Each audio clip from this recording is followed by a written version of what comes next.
안녕하세요. 세라피나 수녀입니다.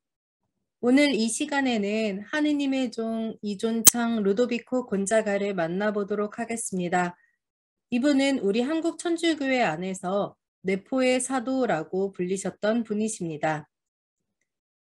저희가 앞서 만나보았던 이벽, 권철신, 권일신 등이 활동하였던 세례와 신앙 공동체 모임 등 조선에 천주교가 자리 잡고 전파되던 때에 천주교 신앙은 이곳 내포 지방에도 전해졌습니다. 내포 지역은 충청남도의 서북부 지역, 때로는 충청도 교회 전체를 말합니다. 그 범위는 무척 넓지만 대표적으로 천주교 수용 과정에서 중심이 되었던 곳은 삽교천의 동서 지역입니다.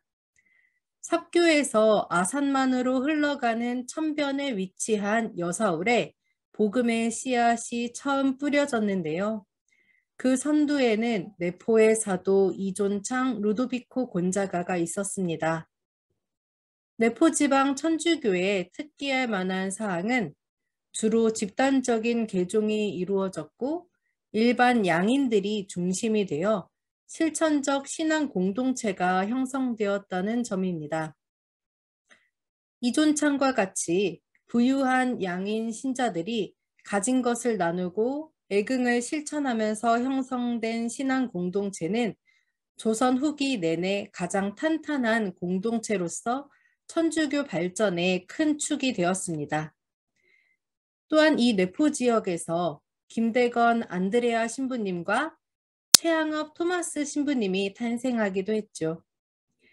이 내포의 사도였던 이존창 루도비코 곤자가가 어떤 사람이었는지 우리가 함께 보도록 하겠습니다. 이존창은 양인 집안 출신이었지만 경제적으로는 넉넉한 편이었습니다.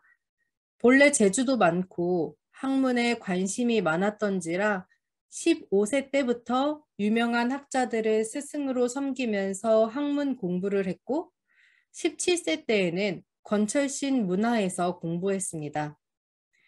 그리고 그의 동생인 권일신 프란치스코 하비에르로부터 천주교 교리를 배우고 입교하게 되었습니다.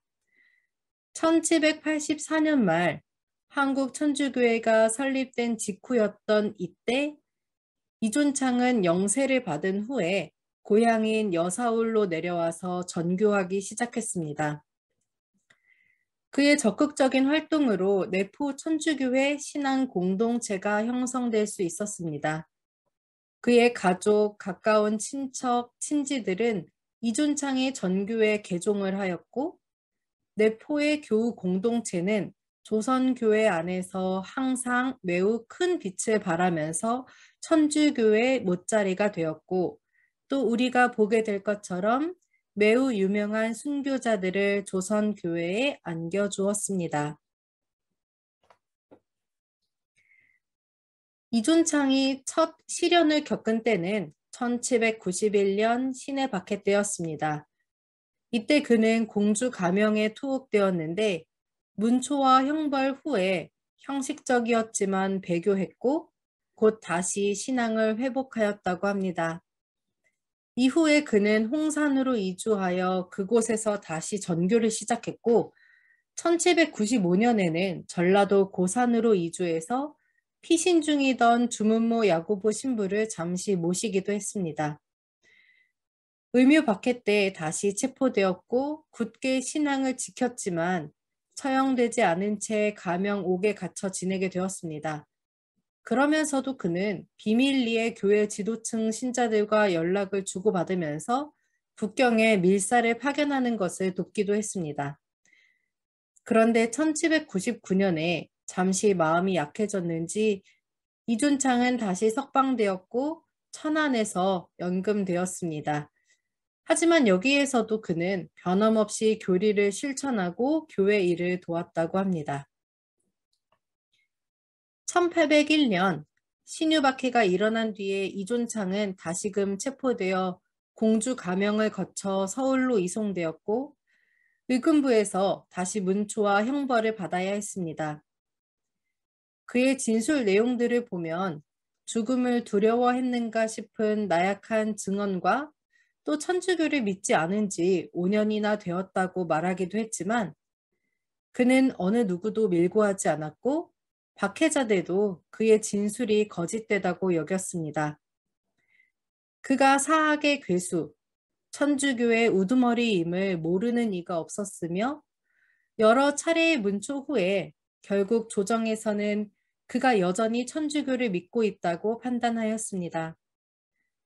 그리고 1801년 4월 10일 해읍 정법의 명, 곧 고향으로 보내 처형해서 그곳 사람들이 경각심을 갖게 하라는 판결에 따라 이존창은 공주로 이송되었고 그곳에서 참수형을 받았습니다.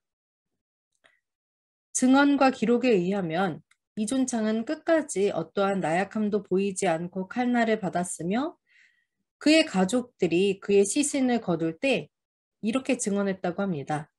그의 몸을 거둘 때 머리가 목에 붙어 있었음을 확인했고 목 둘레에 흰 줄만이 칼자국을 나타냈을 뿐이었다. 이존창에 관한 몇몇 기록을 함께 살펴볼까 합니다. 신유박해 때 이존창의 문초 후에 그에 대해서 사형으로 처단하더라도 애석할 것이 없다며 그가 여전히 사학, 천주교를 믿고 있음을 기록하고 있고 복자 최창현 요한은 문초 때 자신이 가장 존경하는 사람은 권일신, 정약종, 이존창이라고 말하였습니다. 만약 이존창이 완전히 천주교를 등졌던 배교자였다면 그가 이렇게 증언하지는 않았을 것입니다. 결국 이존창은 그 죄악을 논하건대 10,000번 죽여도 오히려 가볍습니다는 보고와 함께 사형 판결을 받았고 천주교 신자로서 순교하셨습니다. 다블리 주교님의 조선 순교사 비만기에 나오는 이존창에 관한 기록입니다. 그는 마지막 순간에 비난받을 어떠한 나약함도 보이지 않았다. 그의 머리는 6번째 칼날에 떨어졌는데 그의 몸을 거둘 때 머리가 목에 붙어 있었음을 확인했다. 목 둘레에 흰 줄만이 칼자국을 나타냈을 뿐. 이렇게 순교 이후에 그의 시신에 이와 같은 기적이 일어났습니다. 그리고 이후에도 내포 지역 신자들 입에서는 이존창의 이름이 오르내렸습니다. 하느님께서는 이존창 루도비코 곤자가를 통해서 내포 지방에 천주교 복음의 씨앗을 뿌리셨고 이존창과 수많은 순교자들의 피는 내포 천주교회의 반석이 되었습니다.